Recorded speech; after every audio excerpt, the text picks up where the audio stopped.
Welcome back to Say No More Media. Today, Warren Sapp is gone. Spring ball's on the way next week. Livingston's gone. And 2026 belt season is officially loading. Appreciate you rocking with me. If you want to join the channel memberships and support the channel, that's available. Don't forget to like, comment, and subscribe. If you want to join the show tonight and call in, because you know we got the latest chat, there is the stream. If you hop on, just respect the guests, respect the topic, respect the chat. Now, we all know the news, right? Warren Sapp has resigned from Colorado football. Salute to Coach Sapp. Salute to the time that he had and what he did while being a Buff, revamping that offensive line in 2024. Hey, I found some very, very, very, very exclusive footage on Well Off Media. Salute to Deion Sanders Jr. in the Well Off Media clips, because I found something that'll answer a lot of questions. What up, cuz? What's good, Brody? Got Cave Boys in the building. Willie G, yo. Step, what's the word? Listen, we just talked about Dante Carter getting promoted to defensive line coach. Warren Sapp resigns. But you know me, say no more. I got to do my homework. So I looked and said, man, let me see if I can find something on Dante Carter and Warren Sapp. And what I found is Dante Carter was not only a real grad assistant, but he was Sapp's literally right-hand man. All the drills, everything that Sapp did, Dante Carter was right there running it. So I think this footage, what up, new breed? What's the word? So I want to, this is to, Sapp is gone, cool. But I understand what Coach Prime is thinking about promoting Dante Carter, because he's a mini Prime when it comes to coach. I mean, he's a mini Sapp. He did all the drills. Dante ran all the drills that we're still going to run. So check out this well-off media clip. Coach Sapp is getting that D-line right. CU Football Camp 2025. And then you'll know what I'm talking about after we play this. Say no more. No. Baby steps. Eat free grass, big man. Go. Turn. That way. I wonder who that is running that drill right there. What's up, bro? Say no more.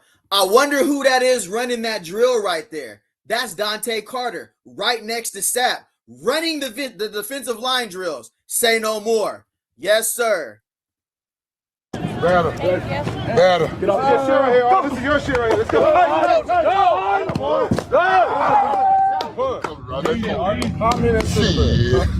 We ain't got no problem with you getting mad. Scratch your ass, get glad.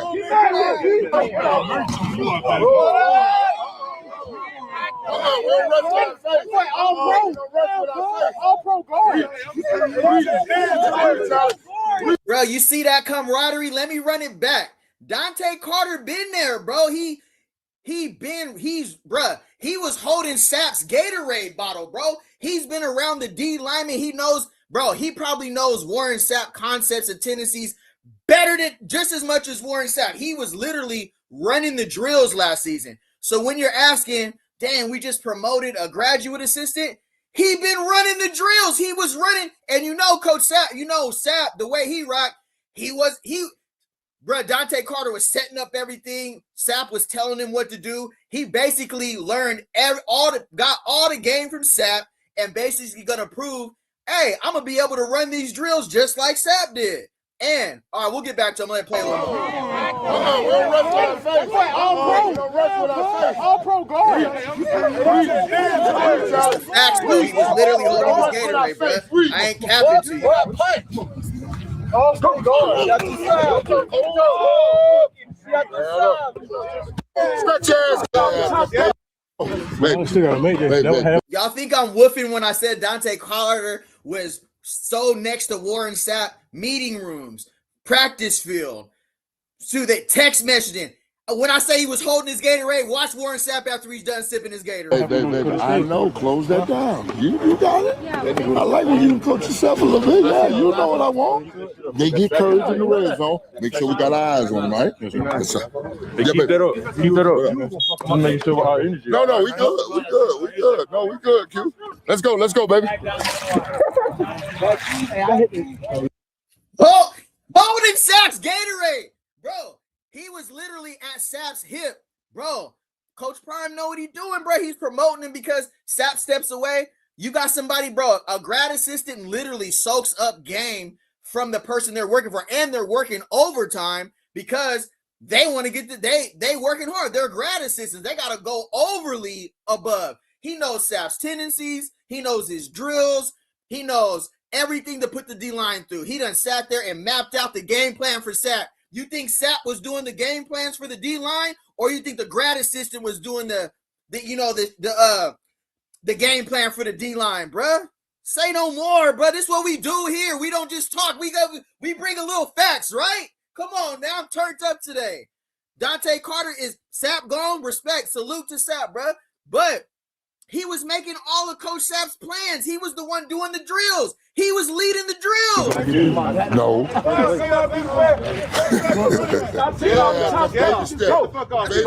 Eat free grass, man. Go. Turn, kid, turn. Better. Get off your shit right here. This is your shit right here.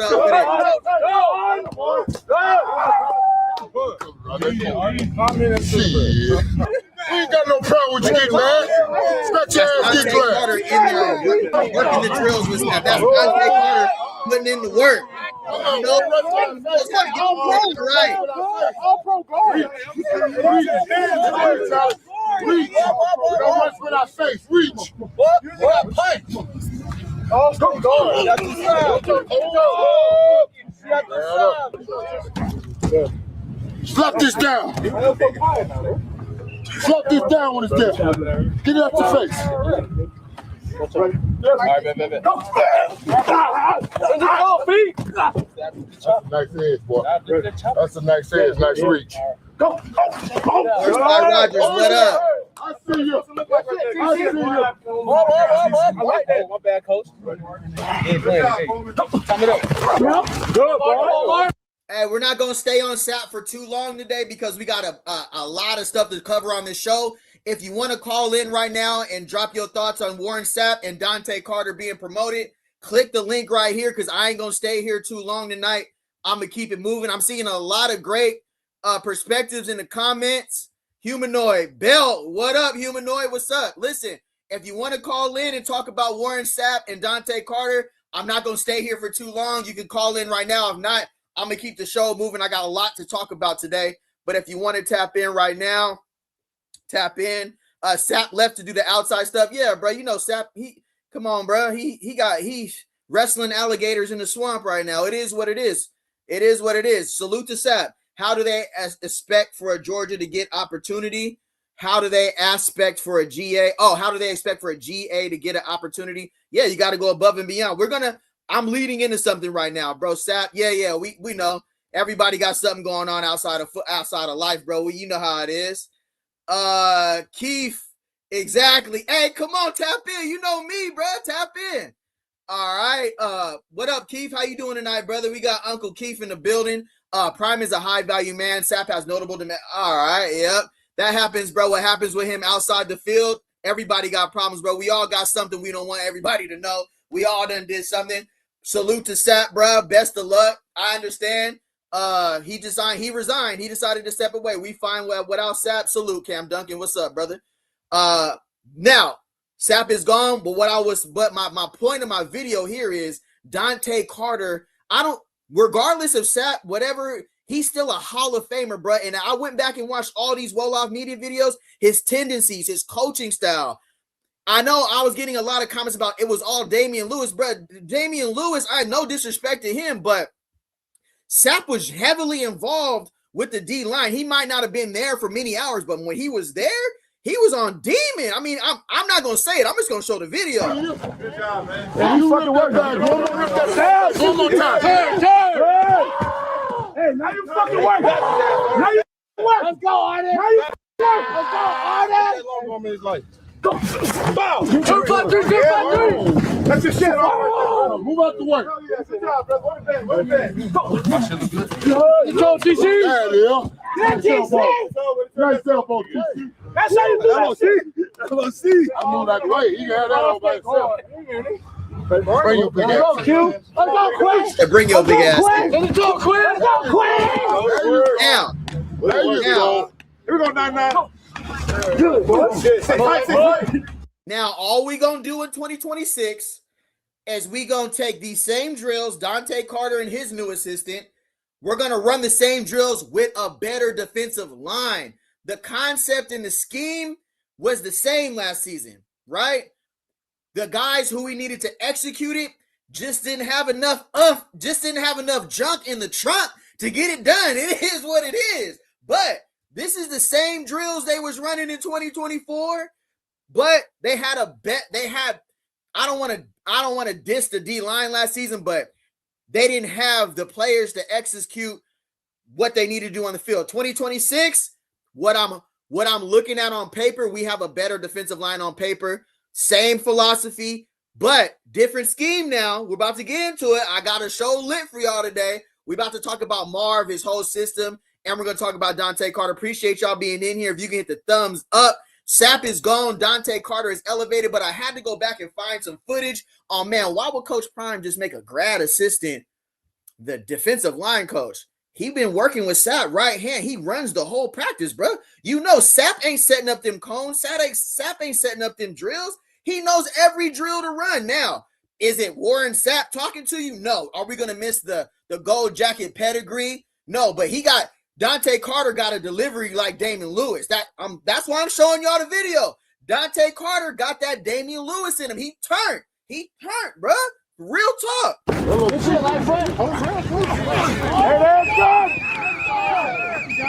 good lamp, go!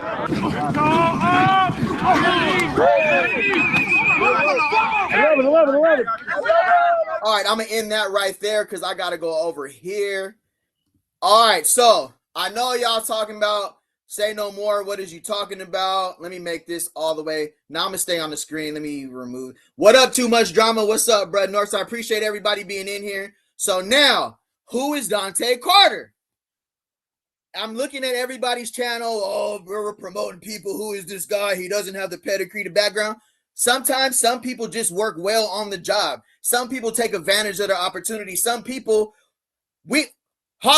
Warren Sapp was a Hall of Fame Gold Jacket coach, and he caught flack. You can't get no more experience than that.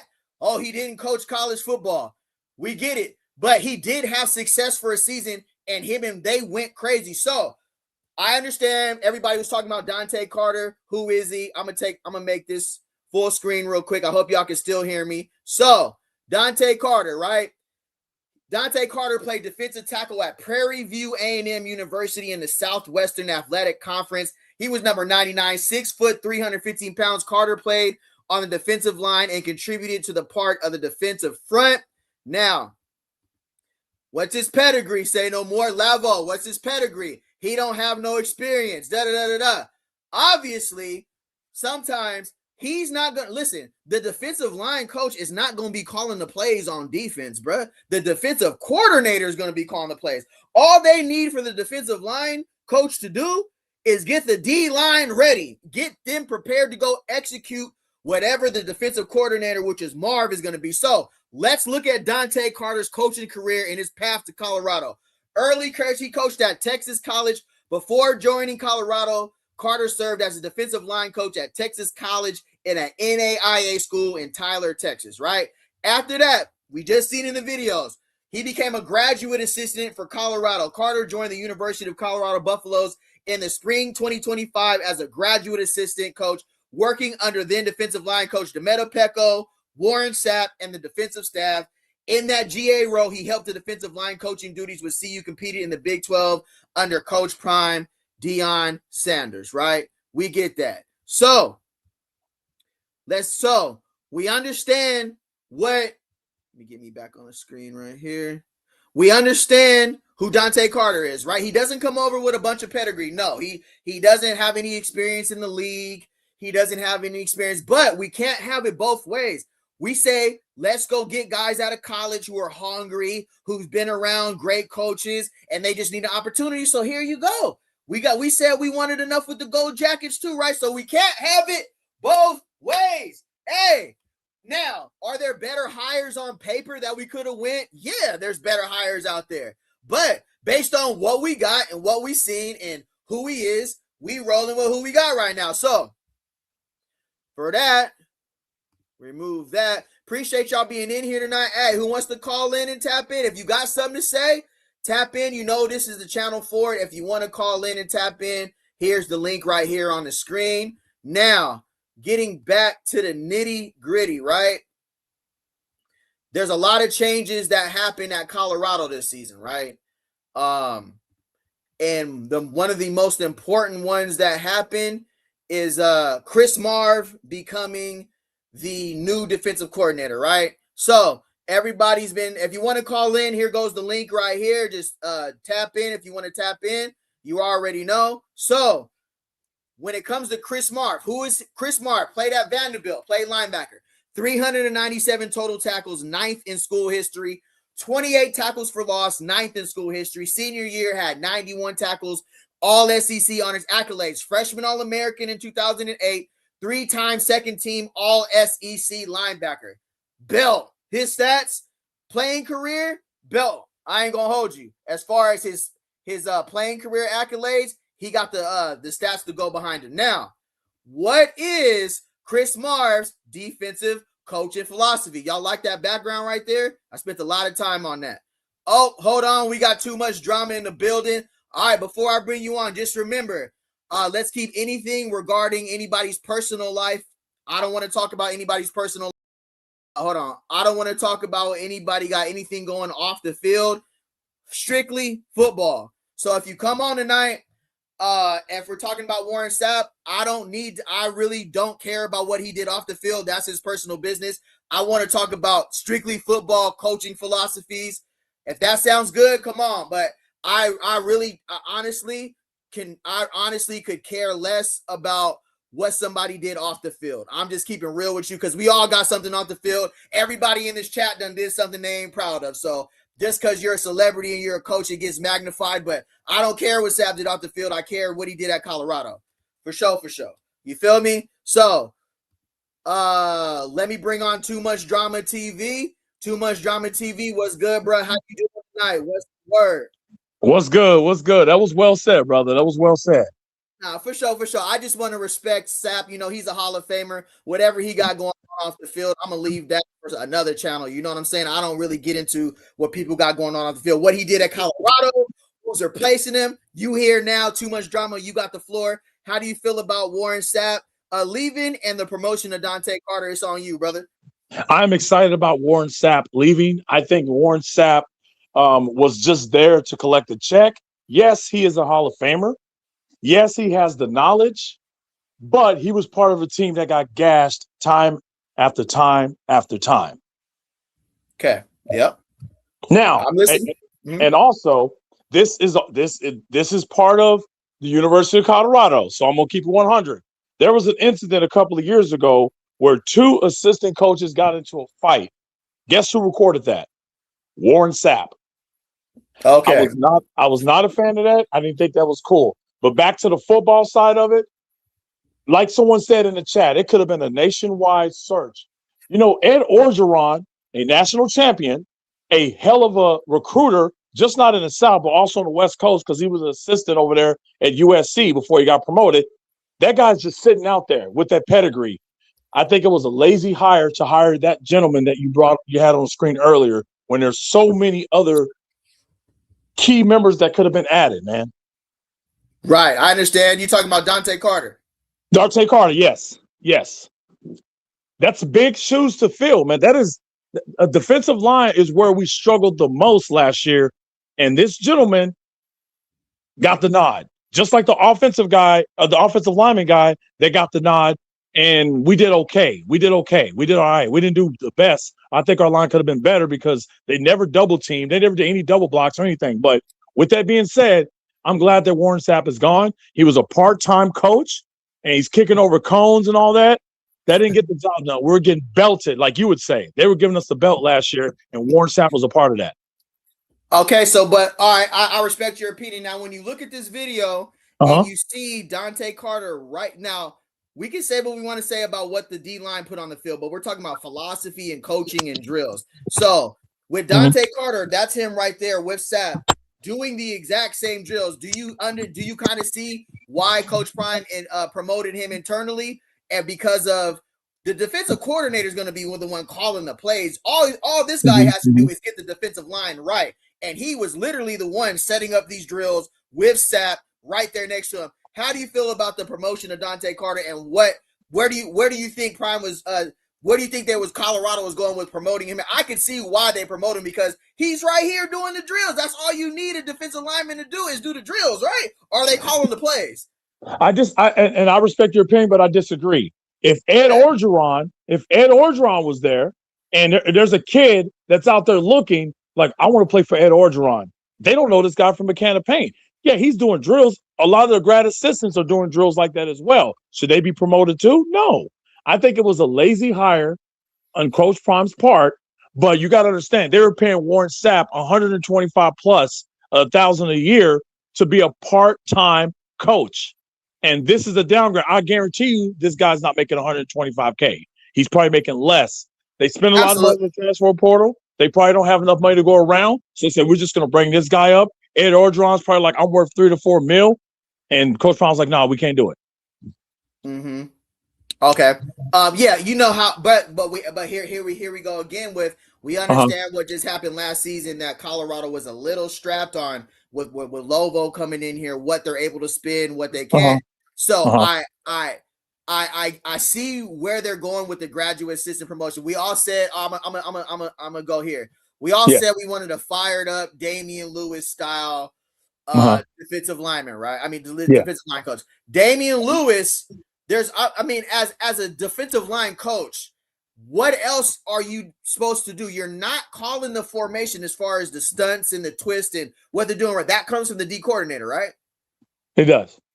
Okay. So when we say we wanted somebody as fired up as D. Lou, as fired up as who he was, I see that in the young kid, Dante Carter, right? So I understand. I'm with you that there was definitely better, more qualified guys to bring them in the building, right? Now, do I feel like what they were asking for, if it met the budget, if Lovo was given the approval, if Lovo was given the stamp, get it. We don't got SEC money to pay these guys. We don't know what the budget is behind the scenes on if we could even afford. This might save us some money to be able to grab, maybe another player or something, or we still got to get a safety coach. Can I rebuttal to that, if you don't mind? Yeah, go ahead, brother, Ed Orgeron's been out of the game. Ed Orgeron wants to get put back in the game, and I think he would have did it at a discount.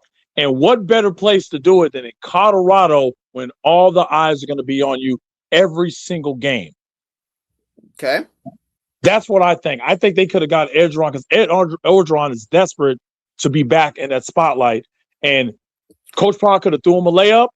And Ed Orgeron could have been sending recruits from the South and from the West Coast, because he had ties to USC. It would have been perfect, man, if they would have got Ed Orgeron. They still may be able to get him, but that would have been a hell of a splash if you don't. I know. I hear what you're saying. No, respect, bro. Now, I don't know if Coach Prime knows who Edron is, or if he's ever met him before, or do you know if he's met him before or met with him?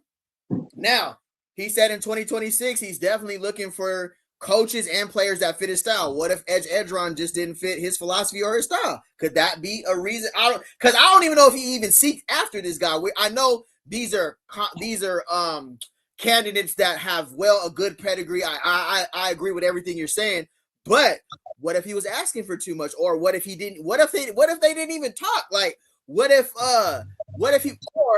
he might not have fit the type of what if he didn't just fit well with Coach Prime? That could be a reason too, right?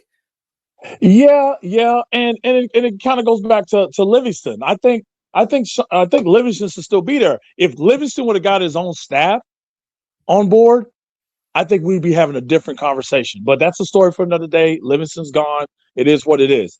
I hope this kid pans out well, because this is the year where Prime has to show up and he has to show out. We can sit here and talk all we want about the new recruits we got, the transfer portal guys and all that. But if they don't show it, if they're getting gassed, because they're going to be tested the first week of the year against Georgia Tech, who let a quarterback run all over them. That quarterback's not there anymore, but their running back's back, and they added another running back. It's going to be a problem. They're going to point right to that defensive line, and they're going to go right back to where they should have got Ed Orgeron, or they should have got someone else that was proven. No disrespect to this kid. I think this was a premature hire. this kid should have waited another year, and he could have worked under Ed Orgeron or someone else with a higher stature. All right, now are you big on the players make the plays on the field or the coaches? Now, how do you now I'm gonna ask you this too much. Do you feel like this year's defensive line is better than last year's? We don't know yet. I haven't seen them play yet. They look good on paper. Anything, I'm all right. No, I'm gonna respect that. I'm gonna be logical. Well, I mean, right. Like, they look good on paper. Well, I think we're a little undersized. I think we're more quicker. We're more agile. I think we got some go-getters. But can they do it on this level? Can they do it when Texas Tech comes into town? Can they do it with Georgia Tech, who had? I know they had one All-American lineman. They may have another one that's playing there. Can they do it against those guys?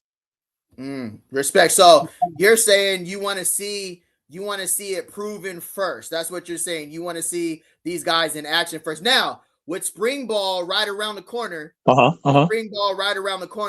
I think that's a perfect opportunity on Monday for us to see exactly what you're talking about. I feel like all we've seen so far, to your point, is workouts and the black versus gold and running. I get that. So now in spring, do you feel like you can get a proper evaluation off their spring film, or you literally can't really say anything until Georgia Tech? Absolutely, because I have confidence in our offensive line. I think our offensive line could be the best offensive line in the Big 12. I like what they did on the offensive side of the ball with just not the receivers and the running backs, but the offensive line. The defensive line, to me, because there's no leadership there just yet, there's revolving doors going in and out, that worries me a little bit. Okay, all right. While I have you here, I'm going to go into more of Chris Marv's defensive philosophy. Okay, yes, sir. When I need you, I'm going to tap you back in. I'm going to read this, and I'm going to see what your thoughts is on it. All right, sound good? Okay, bet.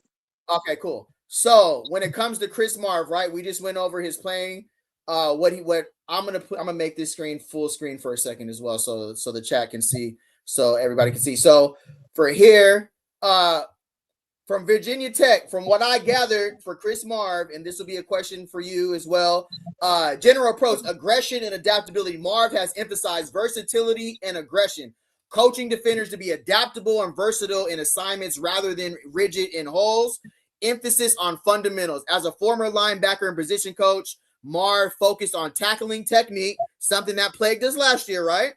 Yes. Discipline and fundamentals first, coaching players to understand gap responsibilities, leverage, and finishing plays. Multiple player interviews and coach commentary highlight Marv's attention to detail, especially in run fits and pursuit angles. So with the advancement, with the promotion of Marv to the defensive coordinator, how do you feel about his defensive coaching philosophy and his approach based on everything you see here on this screen? I absolutely love this hire. I think this is a great hire. Remember, this guy got canned from his previous job, so he also has something to prove. But he is a proven defensive guy, and he was a proven player in college, not in the pros, but in college. This is college we're talking about here. I understand the Gold Jackets, Warren Sapp, all these guys, Pecco, those guys didn't pan out. College-style guys, and he played in the ACC against Georgia Tech. So I absolutely love this hire, man. I think he's going to do great as a defensive coordinator, but Prime has to let him cook. Prime has to sit back and say, you know what? We can't run man-to-man with these guys. Let's switch to a zone. Let this guy cook, and I think he'll do great.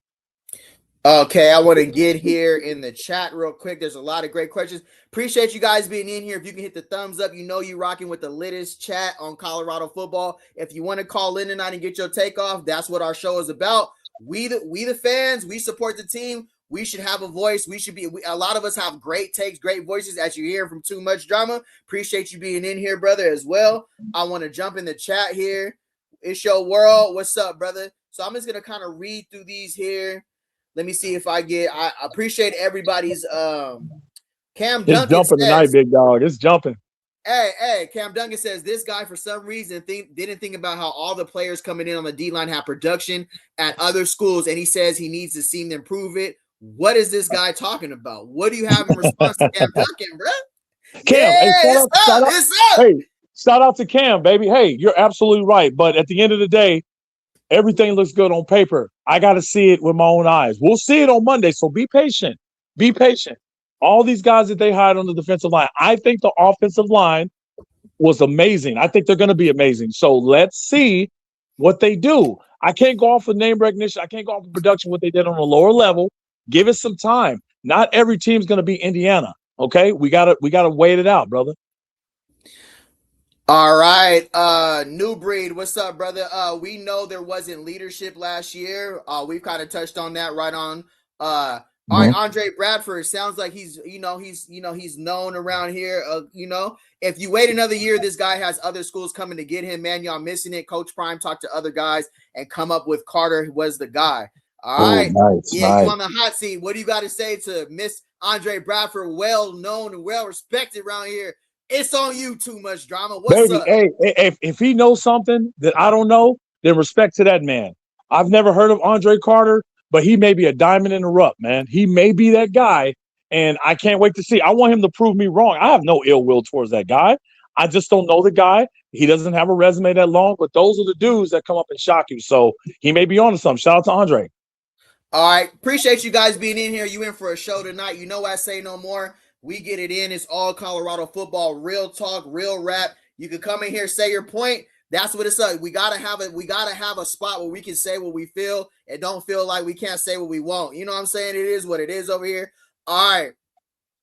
Hold on. I'm lost. Hold on, Bradford. Man, these chats are lit, bro. You're doing your thing over here, big dog. I appreciate you, bro. All right, I'm gonna go full screen. Hey, I'm gonna go over this slide. I want you to tap into. If you want to call in, click the link right here. Let me put the link for you guys. Call in, bro. Get your stuff off. If you're looking to start your channel, come in here and get some practice. Learn how it is, how to talk to the chat, how to stand on business and come get it in. Here goes the link right here. If you want to call in tonight, tap the chat right here. I'm about to go full screen for a minute. All right. So now the defensive formations and schemes, likely basis under Marv, right? 4-3 front, 4 down linemen, 3 linebackers, classic college base, strong against the run. Or we could be seeing what we just been running, a 4-2-5 package, which I understand, Livingston's gone, bring in Marv because he's ran 4-2-5 previous schools before with 5 defensive backs and passing situations used against spread offenses prevalent in the ACC. So this was some things that he ran at Virginia Tech.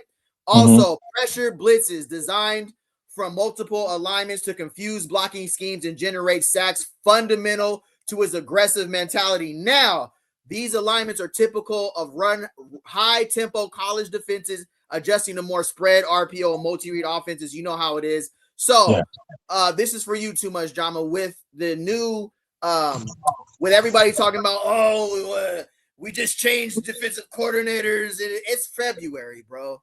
It's February. The season does not start until August, bro. You know what I mean? How do you feel about what position, what front do you feel like Marv is going to run, and what would you like to see him run for 20 based on you said now, this for you, Too Much. You said on paper they look good. So what formation matches what we got on paper for 2026? I absolutely love the linebacking core and the secondary. Those are going to be the strengths of the team this year on defense. Those linebackers are tackling machines, and I believe they're going to be in the film room. I believe they're going to study. I believe the defensive linemen are as well, and I like the secondaries. I think they're deep at secondary, and especially against the Texas Tech, TCU. I don't know if we play TCU this year, but against passing teams, we're going to need that 4-2-5. But the main thing is to study and film and just tackle, man. We missed a lot of tackles. We lost 2 games because we just did not make the tackles. And I think Coach Marv should and will emphasize on tackling coming from our linebackers and our secondary. That's a fact. That's a fact. In the chat, what formation do you think we should run next season based on the recruits that we got in the portal, based off of who we got at linebacker, who we have at defensive line? Let me know. If you want to call in tonight, tap the link. All right, so New Breed says, but they need a safety coach. Now, is there any coach out there that you're leaning towards that you feel will be perfect for Colorado? Marv should bring on one of his guys. Marv should bring on one of his guys. Let Marv bring on the guys that he needs. And I agree. I think the 4-3 front would be perfect because I think our linebackers are that good. Yeah, okay. Well, let's stick there on the linebackers. We got Gideon ESPN coming over from an FCS level. Tyler Martinez coming over from New Mexico State. We kind of created that pipeline pause between New Mexico State with Christensen, Tyler Martinez, and our safety Nathan Mitchell. But Lepo coming over from Texas really has power 4 level film and production. If we do go 4-3, no, I'm gonna start out. If we go 4-2-5, give me your 2 linebackers too much. Oh my God. It depends on the team, man. It depends on the team. I would probably go with ESPN, and I would go with, oh man, that's tough. Yeah, I want to hear what you about to say. Martinez is coming off an injury, so I'm going to go with the kid that came from Texas. I'm going to go with the kid because he's a heat-seeking missile, man. For sure. Absolutely. All right, appreciate everybody being in here. If you can hit the thumbs up button. Hey, if you want to call in, here goes the link right here. Tap in. You will need StreamYard, but come tap in with your cousins, man. Come on tonight. We want to hear what you got to say. Here at Say No More, I feel like the chat be dropping jewels. They don't ever just have a platform to really, you feel me, talk about what they want to talk about. So here at my channel, you know, I've worked hard to get to where I'm at. So I want to give everybody else an opportunity to come on here and do their dance. Hey, too much drama, you cooking. For sure. Let's get in the chat for a minute. It's your world said yes, it's the Pens. 524 Rodney Freeman for sure. Yeah. Coach Prime might as well coach the cornerbacks. Hey, that's a no-brainer, bro. When you come to Colorado, you got to get coached by the greatest corner of all time. It ain't even close, neither. It ain't even close. Open space tackling drill is what we need to start Monday. Absolutely, 100%. 100%. I'm going to go right back here to what my man Marv's philosophy is, and it says, and I quote, he, as a former linebacker and position coach, he focused on tackling technique, discipline, and fundamentals. So I'm pretty sure, to your point, Bucket, them drills will be in the rotation. Let me see. Andre Bradford's cooking in the chat. I'm a CU content guy, been on with Dukes, Jake, and RK. I'm known, my guy, me and my brother Rob the Man have a show. We stepped back because my son was a senior. Salute to Andre Bradford. Yeah, salute. Straight up and down. Salute. All the way around. Let me see what else I had for all right, so I'm gonna finish this off here for appreciate everybody oh, my bad, too much. Was you talking, bro? No, sir. No, I was just agreeing with you. Just one more question. I'll get up out of here, man. But I really appreciate you having me on, man. This is great. And I have no ill will. Anybody in the chats, this is all love, man. We just want our team to win, man. That's all we want, baby. We just want Colorado to succeed, man. That's all we want, baby. Hey, but in order for Colorado to succeed, we got to have a voice, and we got to be able to talk about stuff that we seen that we need to fix, and we ain't got to not be able to talk about it. Hey, if you play sports, the only way you're going to get better is if you have effective communication and constructive criticism. Now, if your feelings is in it and you can't handle somebody talking about the team or talking about where we need to get better, then that's on you. This is a man's sport, right? Yeah. It's a man's sport. This is Ray Lewis and them played this sport. Dick Buckets, pause. You feel me? Yeah. Like, I have a question for you. Can I say this? I have a question for you. Are you comfortable, especially with the go-go offense? I know we're talking about the defense, and rightfully so, but are you comfortable with well-off media and all them filming every single thing, giving the opposition film? Yes, I'm comfortable because okay. If you're good at something, if you're great at something, you can't stop it anyways. We knew Randy Moss. Nice. If you know Randy Moss was going to run the go ball, you knew it was coming. You couldn't stop it. But what I'm saying is, love that. I'm pretty sure they're not giving away everything. That's a great point, though. They're not giving away everything. They're not giving away the first 10 plays we're going to win, the first 15 yards. What you're going to see is a lineman's blocking technique. You're going to see a receiver's release off the line. You're going to see a corner's jab, but if you're a great team, you're studying that anyways. Yeah. If I'm a corner from Georgia Tech, I've been watching Joseph Williams, DeAndre Morris, Scudero's film. So this weekend, that's what I'm doing. I'm trying to see how he's coming off the line. So but all you gonna do on well off and reach people, and salute to them, bro. Salute what they're doing, because I heard, what I seen earlier is that the Colorado media don't even got access right now. They said we keeping this in-house, bro. There we go. That's good. That's what I'm talking about. Said, so when we talking about keeping it in-house, hey, Coach Prime just shut it down. He said it's whoever's in his, y'all get the coverage. Everybody else gotta wait till we get to spring ball. Now, being a local beat writer and stuff, I've been covering the team for like 15 years, and then I can't cover them no more. That is a little tough, just to be fair, if that's their job and their profession. But it is what it is. You know, I'm not there, so it is. But to answer your point directly, do I feel like well-off media and reach people showing anything is going to affect him? No, because if you're a great defensive coordinator, if you're a great cornerbacks coach, you're handing your corners film on DeAndre Moore, Scudero, Williams, what their tendencies are, what they like to do, how they like to release, T-step, speed release. If you already know what's up anyway, so all you're gonna do, I don't think they're showing too much if that answers the question. Yeah, great answer, man. Yeah, absolutely. What about you? Because you asked the question, so how do you feel about it?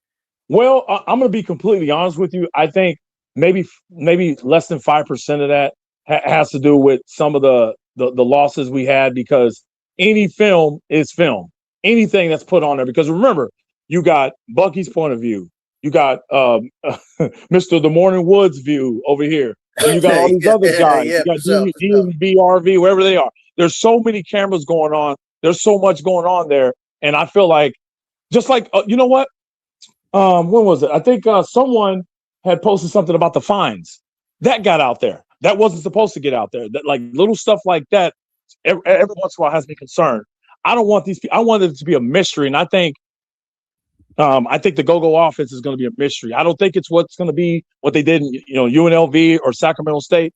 I think it's going to be completely different. It's going to be fun to watch. And as a fan, I have a right to say that. I'd stay up and I invested money in Coach Prime gear and watching them at late at night and all that. I want to blow the doors off of Georgia Tech. I want Georgia Tech to be like, wait a minute, where's the ball at? Oh my God, they scored. That's what I want week 1. For sure. Absolutely. All right, appreciate everybody being in the chat. If you can hit the thumbs up. We in here cooking on a Friday night. You rocking with the latest chat. Hey, here, the channel is, call in. It ain't no, you can say what you want to say. It ain't nothing, because believe me, bro, I've been around where it feels like, damn, I can't even say what I see, because nah, bro, we ain't doing that no more. Because we all know we have good intentions and we ain't saying it to down the program, but we can't go 3-9 and 1-8 again. No, we can't, bro. I'm staying up late at night, bro, watching these games. I'm like, come on, man. I flipped this whole table over 3 times, bro, watching a couple of Bill games last season. So I ground my kids because they lost, man. So I was like, man, go to your room. You're grounded. Get out. You, bro, for real. Hey, man, thank you for having me on, big dog. I just want to say thank you once again. Shout out to everybody in the chat. Thanks for having me on, brother. It's all love, man. For sure, too much. I'll see you in a minute, bro. All right, be safe. All right, gone.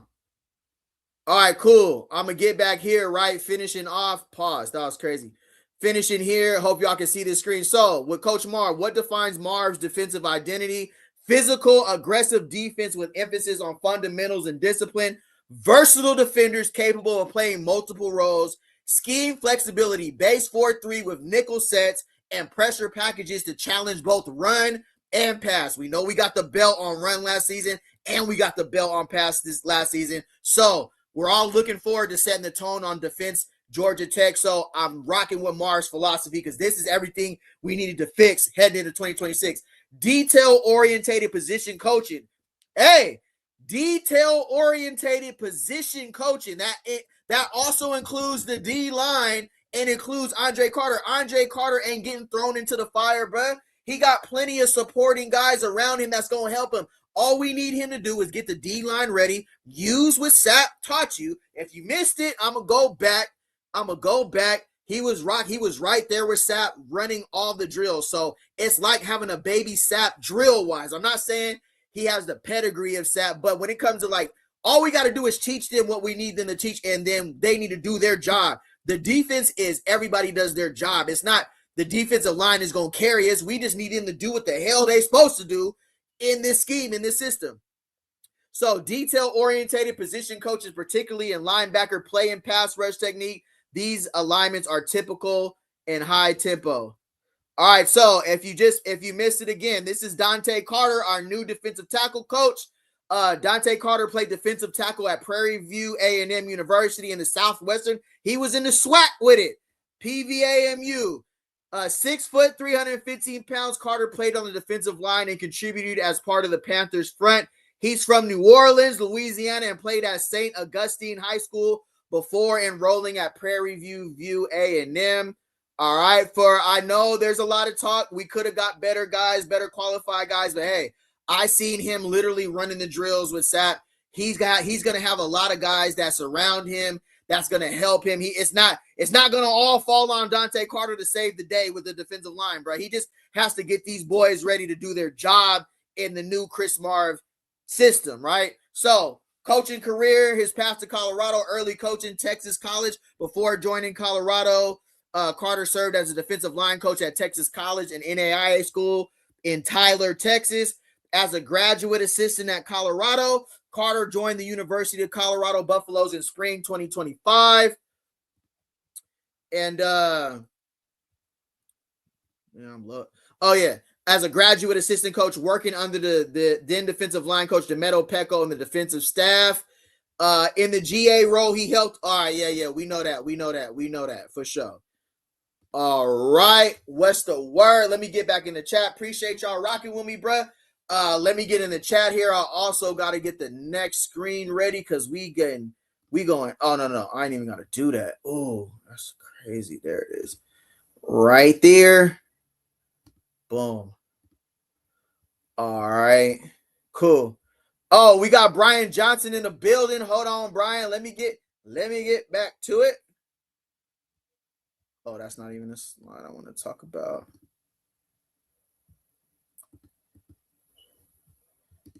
All right, we have another guest in the building. Looks like Brian Johnson is here. Keith, I see you as well. I'm gonna bring you on in just a second, Keith. Hey, Brian Johnson, how you doing, brother? What's good? I'm doing well. How are you?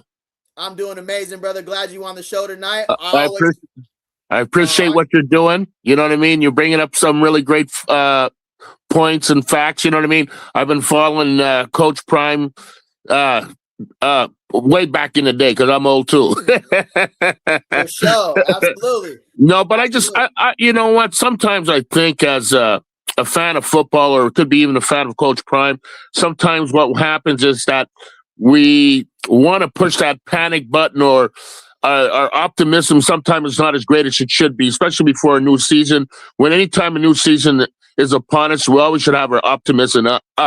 That's what I firmly believe.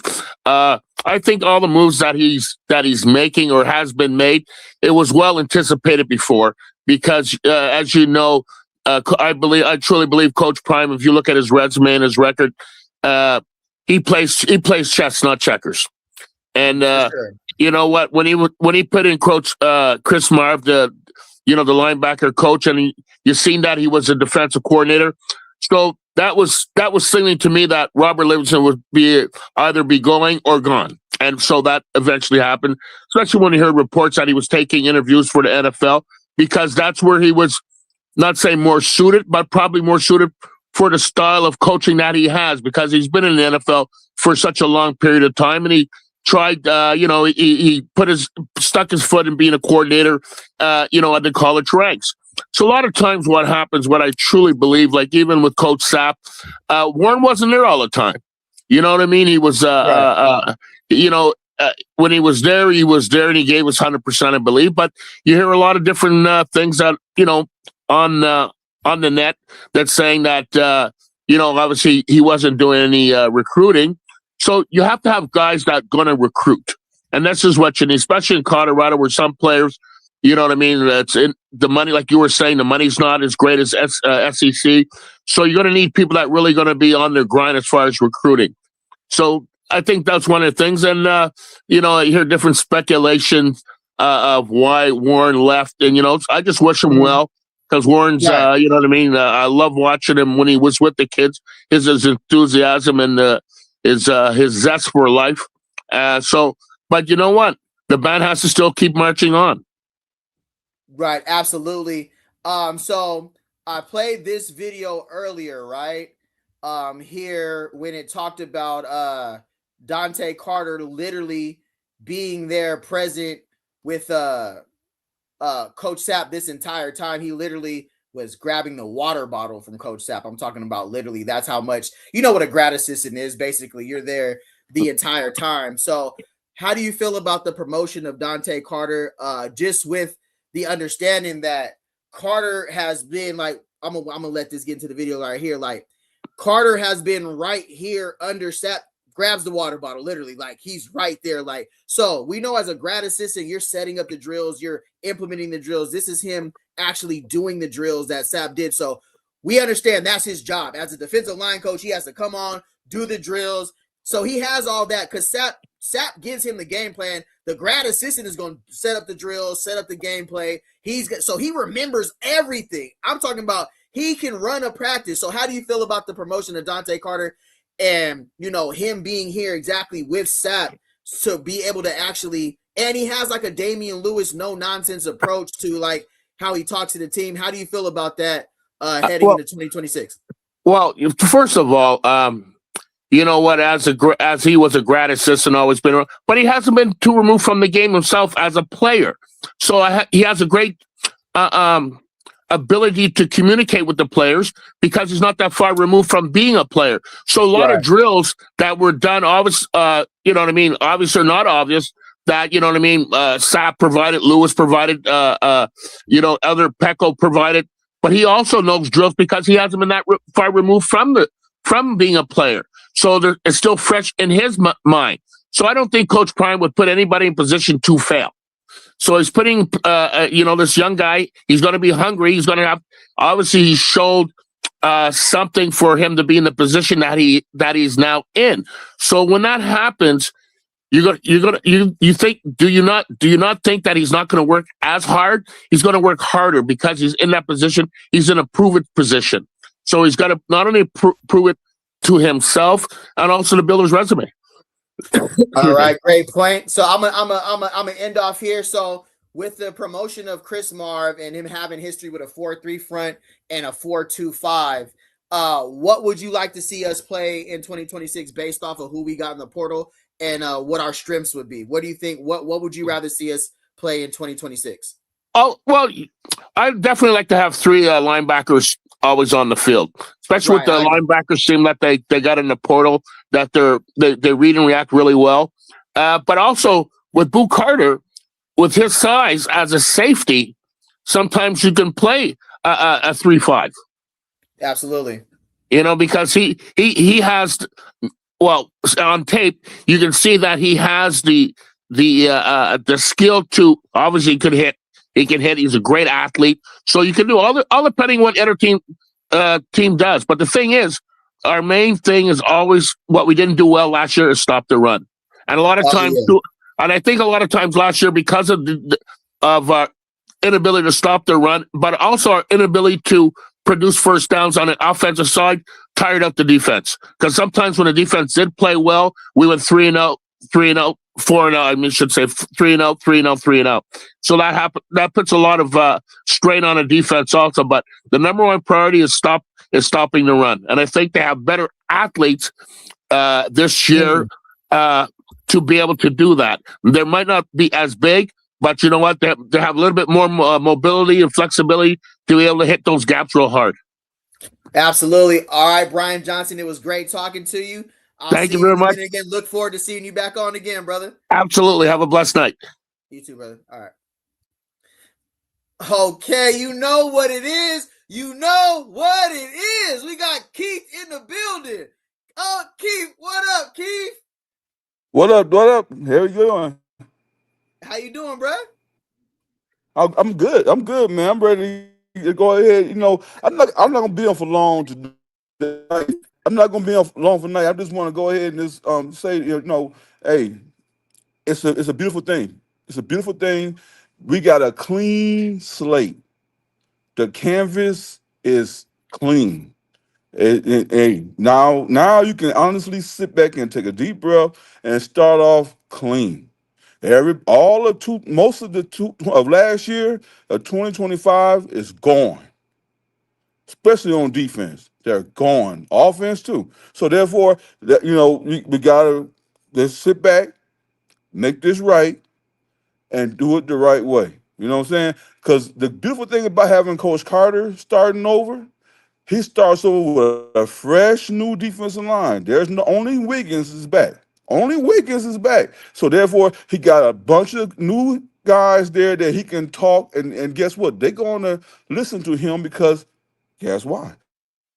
Because and then you got a new defense coordinator who's speaking. So you got everything new verbiage, new everything. So we're gonna be all right. And I really believe with the makeup of this defense, we might see a lot of three stack or Yeah. five, a lot of five front. We're gonna see 4-2-5 because we have a lot of a hybrid. It's a hybrid guys on this team. Right. Faulkner, Right. Radon, and Boo Carter. They are some big safeties, and they are if you look at them, they can pass for linebackers on the 4-3. So you got then, Absolutely. and plus they can cover. They cover a lot of ground, and you got the Oklahoma safety too. That's up there. And he's a nice sized kid too. So you're gonna have, and then you got the tall corners that Coach Prime like, the tall, rangy, lengthy corners like my man Eaglin from Appalachian State and Cree. And people forget about Emory Floyd. Emory Floyd is a good cornerback. So we Absolutely. got we got depth. We got the right depth. I'm liking what I'm seeing. Everybody, kind of get up tight about the size difference on the D line. I understand that, but we're gonna be more athletic. I think the guys are gonna be more athletic, and it's not gonna be a lot of loafing. There's not gonna be a lot of big. You see, when anybody having big D tackles, they're gonna take plays off. They Right. don't want they're going and that, and they're going when you take plays off, you're gonna the pursuit angles won't be as sound as it is when you have a perfectly well sound defense where everybody in their pursuit lanes and they running down the football and running down whoever carrying the football. Because I'm telling you right now, Georgia Tech, everybody tripping on that old boy Haynes is gone and all that. But do y'all know who they got at running back? That guy from Michigan, Justin Haynes. Yeah. He go So so crazy. dude, I hope look, he was at Alabama. So before he went to Michigan, so I hope people understand who this dude is. You know what I'm saying? Look at everybody need to go back and look. I'm quite sure the coaching staff is going to be all right. We got a brand new, like I said, brand new fresh coaching staff. The only thing I'm a little disturbed about is that Coach Hart gets another lease in life at linebacker coach. Well, I'm okay because Coach Hart saved himself by recruiting good. He did some good recruiting. So we can't hate on Coach Hart all the way through, and Coach Hilo is still there too. I like Coach Hilo. I like him. Yeah. I Yeah. think You're I big. think he should have got the You're defensive super coordinator big spot. on But Hilo was coaching at Michigan, and I live out here in Michigan, and I'm a Big Ten guy, and I seen him. Dude know what he's talking about. He's a hell of a coach, and but hey, Coach Prime like my man Marv. Cool, that's cool. Go with it. Go with it. And Marv is a good coach. I think that one coach from Virginia Tech kind of threw him under the bus. I read up on what happened there, and I didn't like that. That was wrong. But Coach Marv, took it like a man and went on ahead and he moved forward. And now he's here with a new lease in life, being the defensive coordinator in Colorado. So let's go ahead and I'm done talking about the Sapp situation. I'm done talking about 2025. it. I'm done. This is my last time talking about Me it. I'm too, not bro. talking about it no more. It's time Keith. to move forward. We all need. We need to get a big ass broom and get a big ass dustpan and sweep 2025 up in the dustpan and put in the big ass dumpster and move on. We're fresh. We got a fresh offensive line, fresh defensive line, fresh defensive coordinators, fresh offensive coordinator. We are Belt. brand freaking new. So therefore, Belt. the past is gone. The past is gone. So no more past Over. It's over. talk now. It's over. Flush it down All toilet. right. Flush it down toilet. It was diarrhea All right. juice. Diarrhea juice gotta go. All right, Keith. Yeah, I know you're about to start cooking. I know you're about to start cooking. I'm all right. I'm good. I'm good tonight. All right. I'm good. Well, I got you here, right? What you're talking about the past, we got to talk about the future. The Colorado Spring. I'm gonna make this full screen real quick. Stay here, though, Keith. I want to ask you. I want to tap in with you after this. All right. So Coming up, we know the Colorado Spring football practice starts March 2nd, 2026. I believe that's what, Monday or Tuesday, right? Yeah. Yes, Hey, sir. so Yes, sir. before I get to, if you're in here, if you can hit the thumbs up, appreciate everybody being in here. Appreciate all my guests that came on tonight. I'm looking forward to hearing from more guys come on here, give your perspective on Colorado. I just want to have this channel be an opportunity for everybody I see a lot of us in the chat, but I don't ever really get the chance to see us give our perspective. So I want to make this channel when I come on the show, I want to hear everybody else's perspective that feels like me, that's rooting for Colorado heading into 2026. So the big news is Colorado Spring football is March 2nd. The spring football camp is generating buzz around quarterback battles. We already seen that with the black versus gold, the draft they had. New talent development and scheme implementation under Deion Sanders and his coaching staff as the Buffs prepare for the 2026 season. Media coverage is focused on position battles, of course, how newcomers fit into the system, and strength and conditioning progress as Boulder ramps up towards spring practices, right? Transfer portal activity and roster reshaping, right? Also remain part of the spring narrative as Colorado adjusts its depth chart ahead of March session. So with that being said, Keith, what are you looking forward to the most for spring football in 2026? I'm looking forward to seeing the tempo of practice, as well as the fundamentals being taken care of.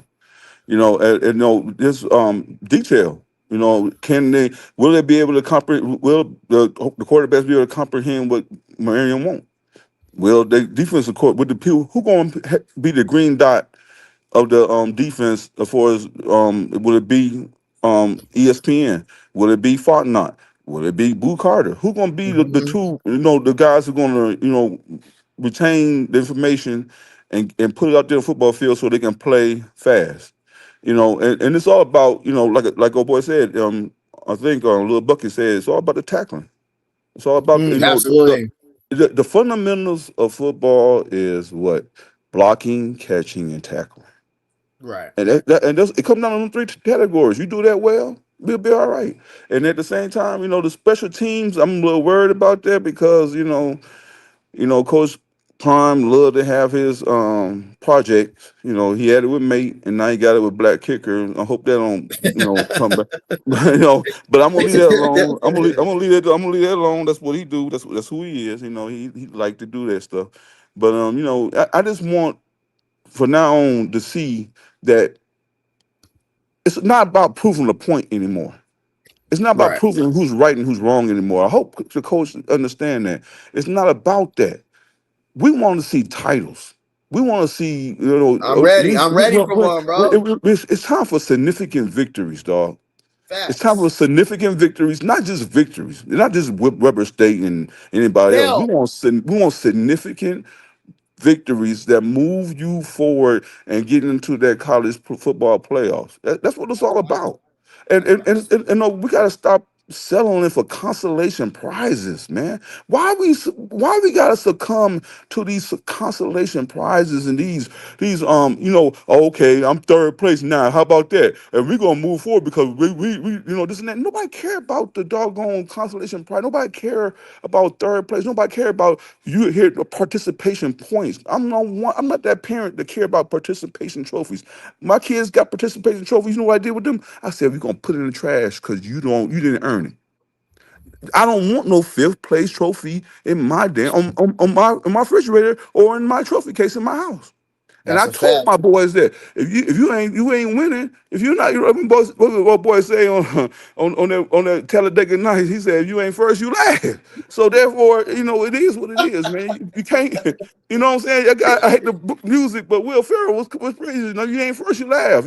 Hey, Keith, that's a great point because even Deion Sanders Jr. and Bucky came out on Duke to Scoop and said, man, if y'all got high expectations, you can see what ours is. So us as fans and us as supporters, we got to get back to what the expectation and the standard is. It's Big 12 championship and it's playoffs, and we got to stop. Yeah, we can't just be like, we gave grace already. I'm not saying that you can't give grace, but when Deion Sanders Jr. already comes out and do say, hey, we got the highest of standards, and that's where we coming with it too. And that's how it's supposed to be. That's how you're supposed to start the season.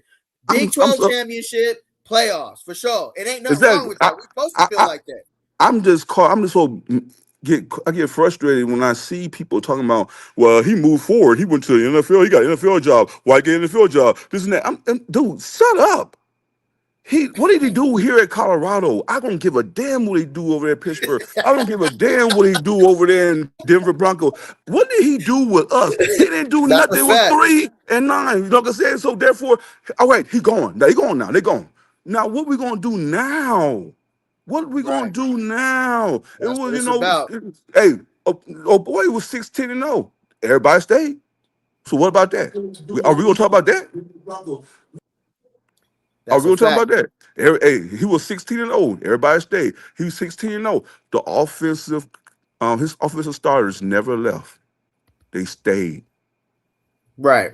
Remember that. So therefore, it's not about that. Well, he moved on and he look at it. See, this is what happened. You guys you guys about the lies. Y'all listen to the lies. Everybody moved on to bigger and better pastures. What they say? I don't care.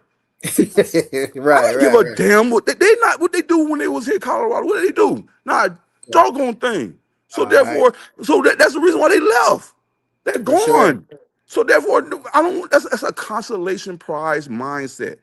For That's sure. the loser mindset. That's a For sure. mindset of saying, look, my girl might not be the best, but guess what? You'll want her at 2 a.m. in the morning. I'm not saying that. That's perfect. That's You mean perfect. tell me your girl look good at 2 a.m. in the morning? And for me to go and knock on that window, I can sneak in the window and get some and then leave? I don't want that. All right, Keith, that's I want perfect. I want the top-notch girl on my elbow in prime time.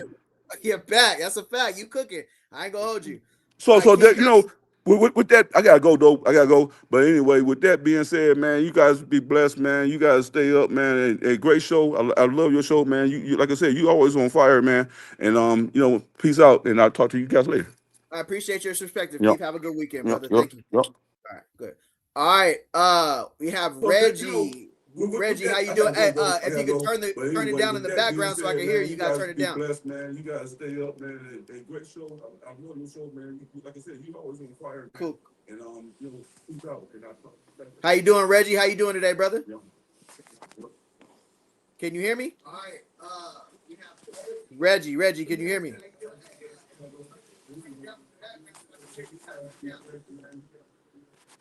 What up, fam? All right, how you doing today, brother? What's good? What up, fam? Can you hear me? I can hear you. Nice to meet you. How you doing today? I'm always good, fam. That's good to hear. All right, as Checking the you first out time every day, man. Every time you come on, bro. Oh, I appreciate you, brother. But It's good to hear. can you hear me? Yeah, I can hear you. Can you hear me? Yeah.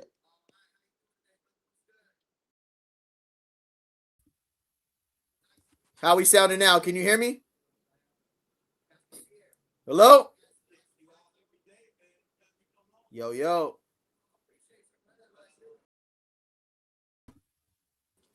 Yo, can you hear me? Yeah, I got you. Yeah. All right, cool. So when's the first how long you been a Colorado fan? That's how I always like to start the show. Yeah, I think it's out of sync. All right. All right, Reggie, I'm gonna have you come back, go out and come back in. That sound good? I think it's out of sync. Okay. All right, Reggie, go out and come back in, brother. Pause.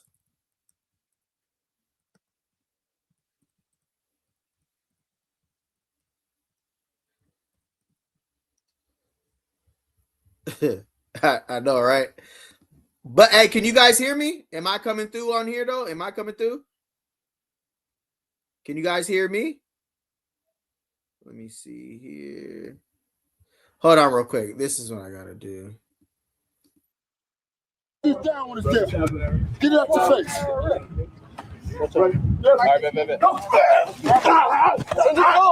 Damn, baby, I was on with Say No More, baby. That's a nice edge, nice reach. All right, hello. Okay, how we sounding now? Can you hear me? I can hear you. All right, Reggie, how you doing, brother?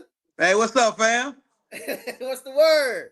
Oh man, listen, bro. I've been trying to get on with you for a minute, man, but I wasn't like logged into the like the studio version of it though. For sure. Understood. Yeah. Okay, so I always ask the question, how long you been rocking with Colorado? Man, I just became a fan.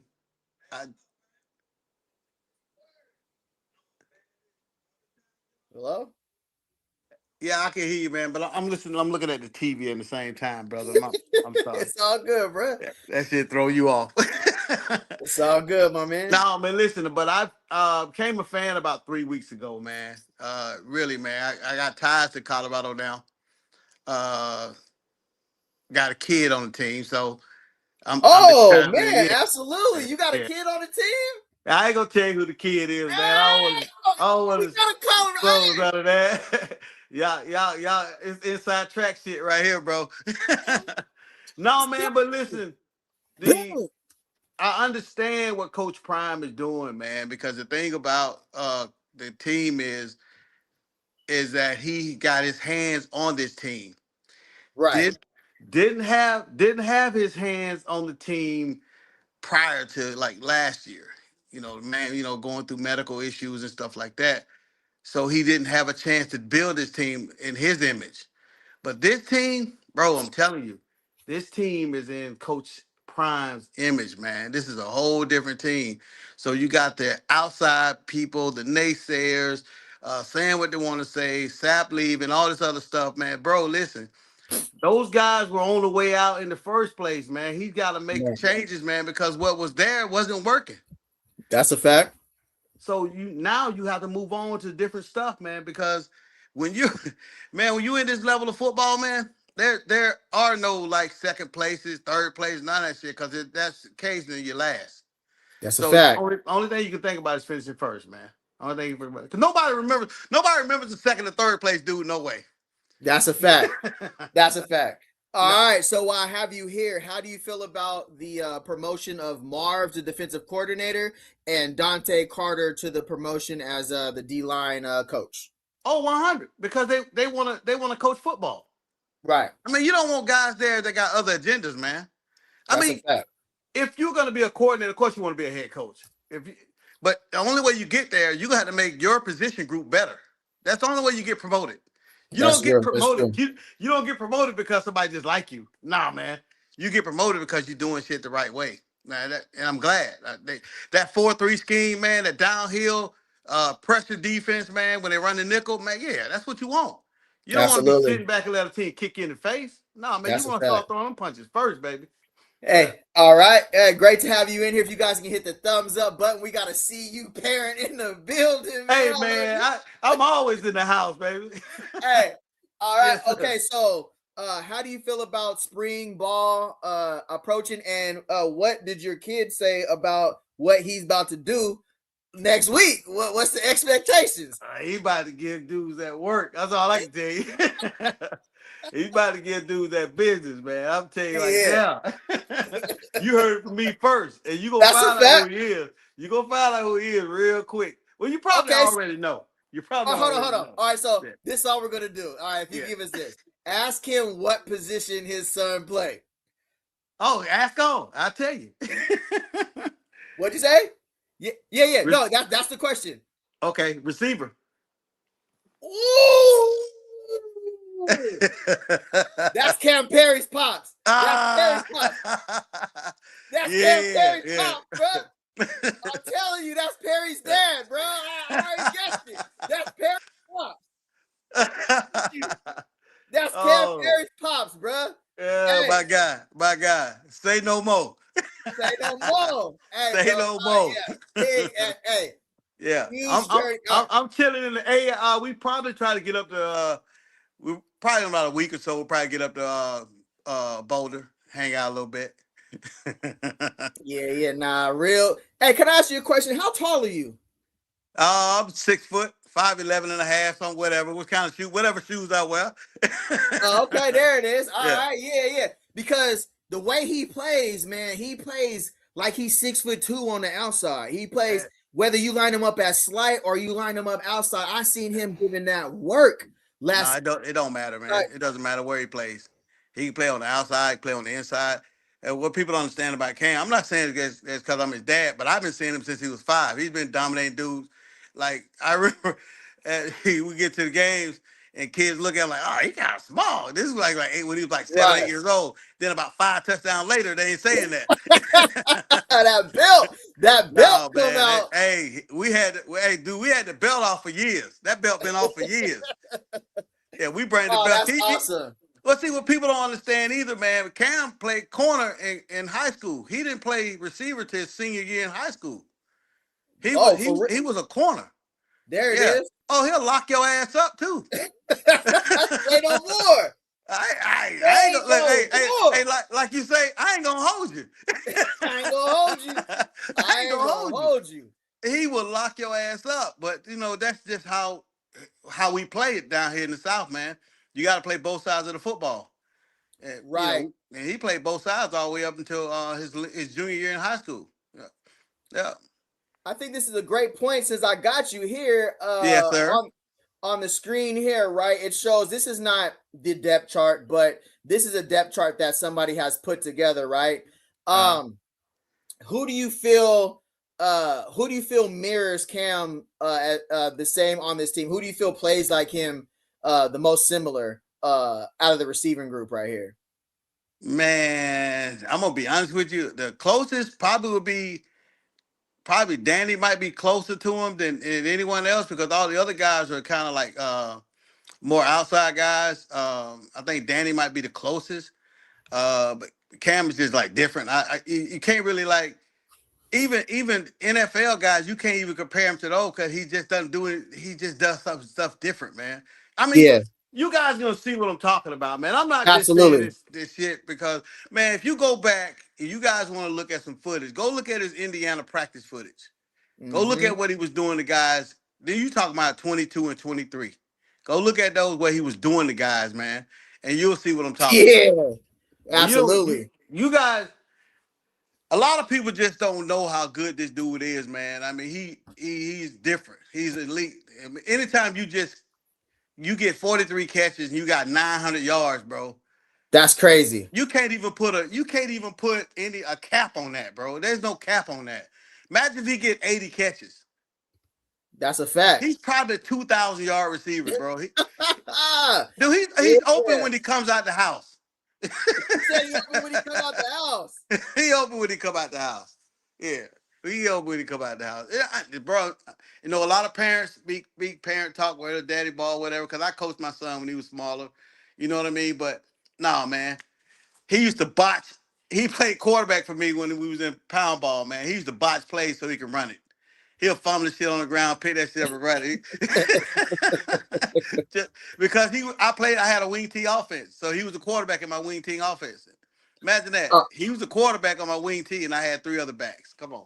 There you go. Hey, you know what? I got you on here. I did a Go ahead. video on Cam. I don't know if you've seen it, but this would be a perfect time for the audience to see it. I want you to react to it. I'm going to show you what I said about Cam on this video because I was watching him. I knew about him at Ohio State, but once I found out we were getting Cam, I was like, all right, bro, it's sliding. So I'm going to play this video. I want to get your reaction to it. Okay. Hey, no more, Bus Nation. Stop what you're doing. Yeah. The transfer portal just opened. And Coach Prime wasted absolutely no time. We're talking about an electric playmaking wide receiver who is officially headed to Boulder. Cam Perry, yes. The former Miami, Ohio standout is officially a Colorado Buffalo. This is breaking news. He admitted as of today, January 3rd. Let's roll the tape. You are watching. Kind of like a slant and go. Oh, yeah. Nah, he was moving. He stacked him. Once he stacks you, it's pretty much you at his mercy. No. Because This play right. He gets on you so fast. He gets up on you so fast, closes space on you. And once he stacks you, it's pretty much over with. Yeah. His change of direction right here is what, like, this is the play I would play for any recruiter. Of today, like, January 3rd. Let's roll the tape. You are watching his highlights right now. And I'm talking, that was crazy. The way he split them was crazy. That was against, that was against Buffalo. Yeah. He was going 2025. Yeah. He had a certified breakout season. He hauled in 43 passes for a spectacular 976 receiving yards and 6 touchdowns across 14 games. He was the most consistent and dangerous threat for a Miami Redhawks team that played in the MAC championship. Cameron on that diving play was holding him. Yeah, hey man, your son really okay. So we got some questions in the chat. If that sounds cool, can we answer some questions in the chat? Run it. All right. So ask him what Coach Marion told him to make Cam Perry commit to CU. That go offense, man. The go-go offense. I mean, the go-go offense. The go-go offense is what is catered for receivers like Cam. Yeah. Absolutely. Yeah. What do you feel about? Okay. Oh yeah, you kind of went out there. I'm back. Right. Oh yeah, no worries. Yeah, with Marion, how? So I was saying that Marion got his type of receivers in the portal. He got the guys that fit his offense. Kind of last season, if you watch Colorado's offense, they had Joseph Williams in the slot. Yeah. He's not really a slot receiver, kind of long strider. JoJo gonna start. JoJo gonna do some guys, man. Yeah. I'm telling you. He's gonna go crazy. Yeah. JoJo he like that. Man, that field, listen, man, the field is going to be so wide open. I don't know, as a defensive coordinator, I don't know what you're going to try to stop first. I'm telling you. What are you going to stop first? I mean, you got Danny, you got Cam, you got JoJo, you got Keandre. Come on, man. I don't know. And don't forget about the other guys, too. Farrakhan, all the other guys, too. Listen, dude, I do my homework. I know about all the cats out there, man. So I don't know, as a defensive coordinator, how you're going to set your defense up. And if you try to do that, now we're gashing you with run plays, man. So I don't know. Yeah, that's a fact. And it's not my problem. Hey, I'm gonna be in the stands waving the flag for you. If you don't want to throw the goddamn white flag, I'll do it for you. That's a fact. Hey, I have a question. Like, just having your son play for Coach Prime Deion Sanders, we understand what he meant, not only to football, but outside of football, the commercials, the 90s, just like it was him and Jordan in the 90s. How did you feel the first time you heard that, man, Coach Prime is tapping in with my son? Man, let me tell you something, man. I sent Coach Prime a message, man. I got to show it to him on my phone when I see him again. But I sent him a message back in 2022 when Cameron was coming out of high school. Mm-hmm. I sent Coach Prime a message like, hey, maybe you can see what everybody don't. Because Cameron wasn't getting recruited, because of his size or whatever. You don't get recruited when you're 5'9", 5. At that time, Cameron was like 5'8" or whatever. But in high school, he had 67 catches, 1,200 yards, 20 touchdowns. Crazy, going crazy. And we 7A over this. We played 7A, which is the highest class in Georgia. There it is. So that's what he was doing against elite teams. You know what I mean? Hell, in the playoffs, he averaged 180. So Bill. Yeah. So stats don't lie. People do. That's a fact. But I a lot of cats like him and a lot of other undersized receivers, they don't get the credit they deserve. But if you look at the NFL right now, the smaller guys are the ones that are dominating. Very true. Not the big guys. Big guys on the sidelines injured or something like that. The little guys are putting in that work. Very true. Very true. Yeah. When you seen what LaJohntay Wester just did for the Baltimore Ravens and also what Jimmy Horn Jr. just did in the NFL and them being former CU receivers, we know what happened last season, but this has been it was wide receiver U for a minute. Xavier Weaver, the next season Trav, the next season LaJohntay, Jimmy. Has Jimmy and LaJohntay reached? I just seen him working out with LaJohntay, but how's that relationship with them guys? He talks to him. He tells me he talks to him. Like I don't see the conversation, but he tells us about it. He tells us about the people he talks to. Like, we talked to Cam. Like, I think my wife probably talked to him in the morning. I got to work. I got to make money. So my wife talks. They are 2 hours different from us, but so I'm already gone at the house by the time my wife talks to him. And she normally works from home some days, so she gets a chance to communicate with him a lot more than I do. I'll communicate when I get home, and our conversation is always about that work. Oh, it's always about that work. It is. Absolutely. Go ahead. What's your prediction for this season? We have a Power 4 schedule that's very, very, very. I kind of feel like, man, they gave us 11 Power 4 teams and 3 of the 4 on the road. What's your most important game you think for us heading into 2026? And I'm gonna let you get out of here. I appreciate your time. No, I'm biased as fuck. I'm gonna tell you this right now. We gonna run the table. Say no more. I'm biased, man. Listen, I've been there. I've seen the team. I watched, like you. I'm watching the videos and I'm catching up on everything. I talked to my son. He tells me what's happening up there, man. Stuff that he can tell you. They can't tell you everything. Absolutely, but he said it's either national championship or bust, man, because that's what they're shooting for, bro. It's either natty or bust, man. I'm telling you right now, dude, you got to score 50 to beat them. That's a fact. Say So less. Say if the less. defense, hold on, I'm gonna say this or put this Let's on go. right here. If the defense just make 4 stops, just 4 stops. 4 stops. Cause you do 4 stops, that's 28 points for us. Say no more. That's all I gotta say. All right, so I have 4 one last stops. question for you. Yes, sir. Steve Davis in the chat says, what is one thing Cam wants to improve on this year? Believe it or not, the dude say he wants to be even faster. Wow. Oh, okay. Say less. Yeah. Believe it or not, he say he wants to be faster. Yeah. He wants to be faster. Of course, he's boy, you ought to see him. He looks physically different. If you I know, I seen seen him. that. Yeah. I seen that in the videos. Yeah, the dude is really strong though. He's a strong guy. He's a strong Absolutely. guy. No shit. He's a strong guy. And I'm just saying this shit though. Cam can get weights. He can get him up. Certain exercise he don't like, but boy, lift that iron. He loves that iron. Yeah. How's he adjusting to that altitude out there in Colorado? He said it took him 5 days. Right. Okay. That's what he told me. He said it took him 5 days. Another thing. I didn't believe that shit, but he said it. I'm gonna roll with it. Hey, what does he say about Preston Ashley? Is he really as animated as he is? Has he said something about Preston? Dude wide open, man. I like that cat, man. That dude. Me too, bro. Hey, I hope he can cover though. You know what I mean? Because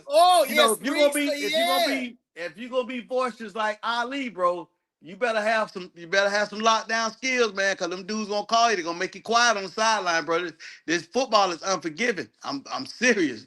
That's a fact. You know, your talk got to be backed up by your play. Absolutely. Absolutely. All right. Well, I appreciate you being in here today. Nice to know that you support the channel. Hey, your son is a dog. Anything you want to tell to the people before you get out of here? Hey, man. Scope Buffs. Hey, Scope Buffs, baby. You know what it Buffs, is. baby. All right. Thank you. I appreciate you. Say no more. Say no more, brother. All right.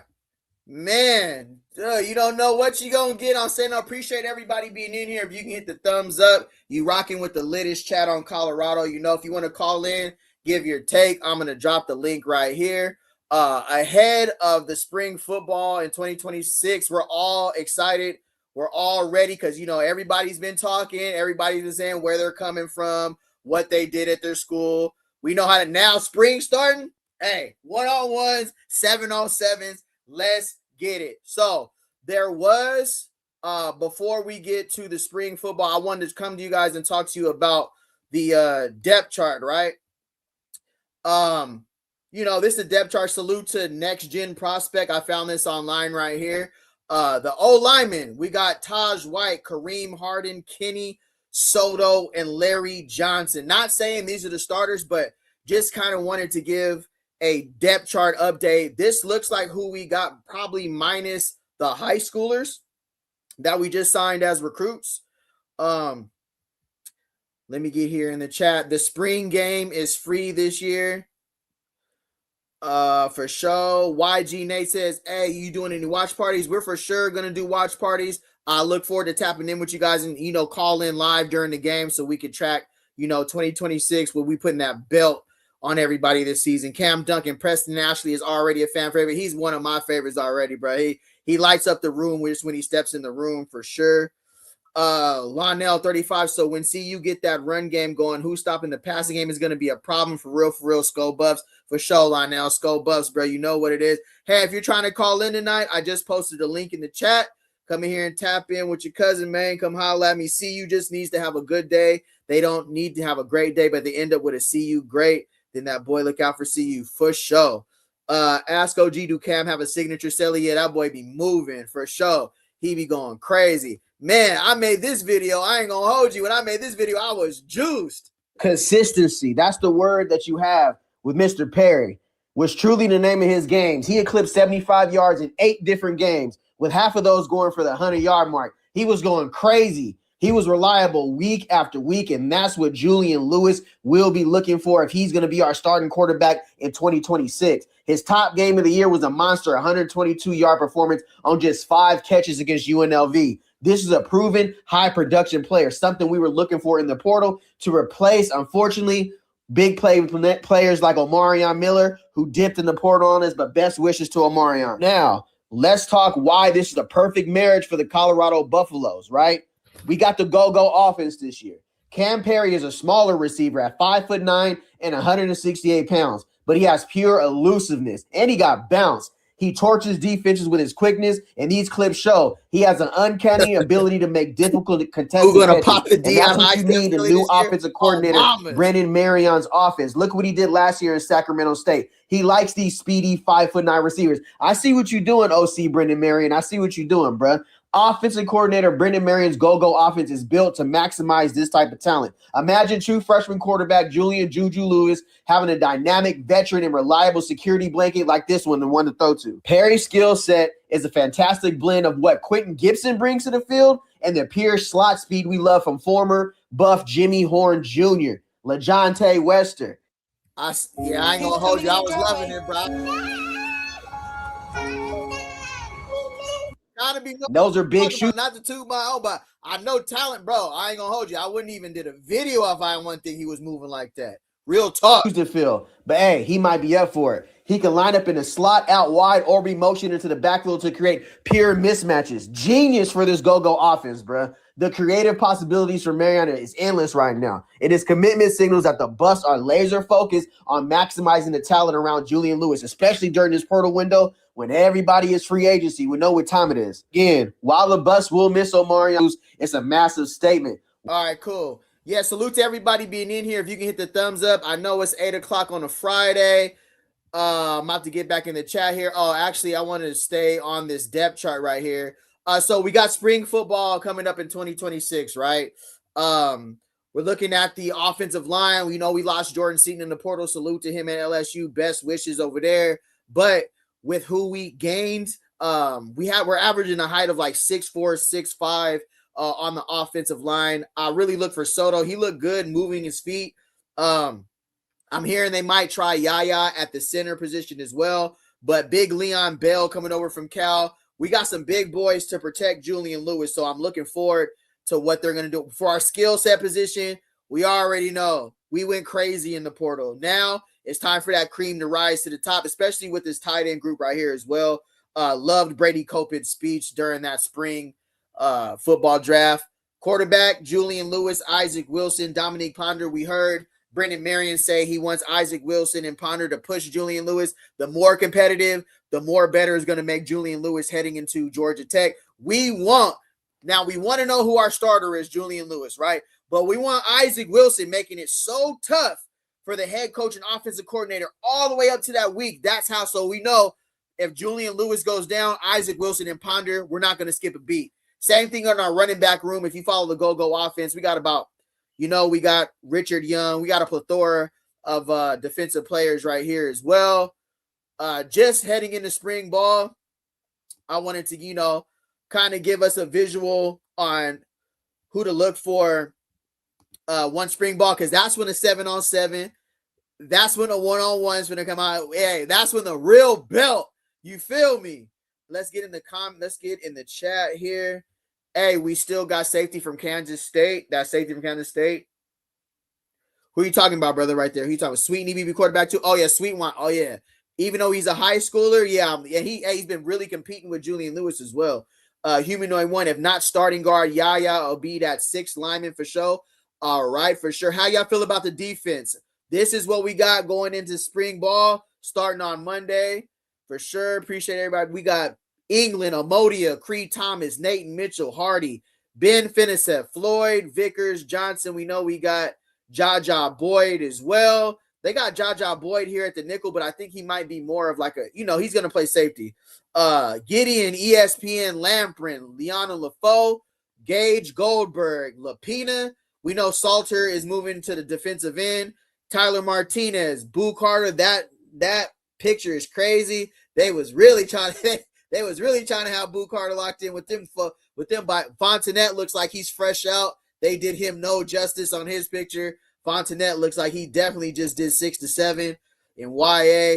Jaja Boy. We got Balsamo Kamara. We're going to go over to the D-line defensive tackles. Balsamo Kamara, who was looking at Coach Swayze crazy for about a week. He chopped the hair off. Now he cool. Billy to a 5-2 to Uso. Belt. Emmanuel Ezekiel, who ran that 4-4. Salute to James Madison, strength and conditioning, England. And when you have your defensive end linebacker run a 4-4 like your corner, salute to their strength and conditioning team. Santana Hopper, Tyler Moore, Samu Manape. We gonna get some pounds shedded off this brother and get him route. He got to get down to at least 340, 335 by season, so he can be putting a little bit more pep in his step. Edric Christensen, glad that the eligibility ruled in our favor for Christian Ezra. Dylan Manuel, Cedric Smith, Toby Anine, Yamil Talib. Anytime you got the last name Talib, baby crash out. Lamont Lester Jr. All right, let me see what we got going on here in the chat. Thanks for having me on, fam. Skull Bus for show. Perry Sox, you too, brother. Salute. Perry Sox. There it is. Oh, makes sense, right? Don't forget Jacob Swain, the freshman. Oh, Jacob Swain's tape is crazy, bro. Very elite route runner to be a freshman, especially coming over from Texas. Those wide receiver coaches in Texas definitely have a great coaching staff over there because his route running, he could crack the rotation as a freshman. Hey, we still got that safety. All right, I know it's a Friday night. I don't want to hold y'all too much longer. Hey, if you tapped in tonight, it was an amazing show. Had some very special guests on here. Hey, we're trying to build something great over here. I appreciate you guys supporting me. I appreciate you guys being in here. I just want a channel where everybody can feel heard. You can come on here, tap in, give your perspective, and you just be real. You feel me? Because that's what this is all about. We all support the team. We all support Colorado. Hey, you guys have a safe weekend, bruh. Safe weekend. I'll be back tomorrow. Yeah, Noah King transferred on the depth chart for sure, brother. Let me see. Copy here. All right. This is the link for the depth chart. Thanks, T. What's up, bro? Got my older brother in here. What's up, T? Man, we working. We just had Cam Perry's pops on transfer from Miami of Ohio. Man, crazy, man. God is good, man. God is good for real. Love you, bro. Love you. All right, here's the link. If you want to get the link to the depth chart I have right here. Hey, I appreciate everybody in here. You guys have a safe weekend. I'll tap back in tomorrow.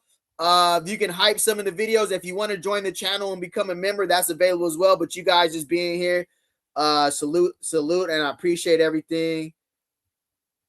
Yeah, for sure, humanoid, bro. Yeah, salute to y'all, man. I'll see y'all in a minute. Salute.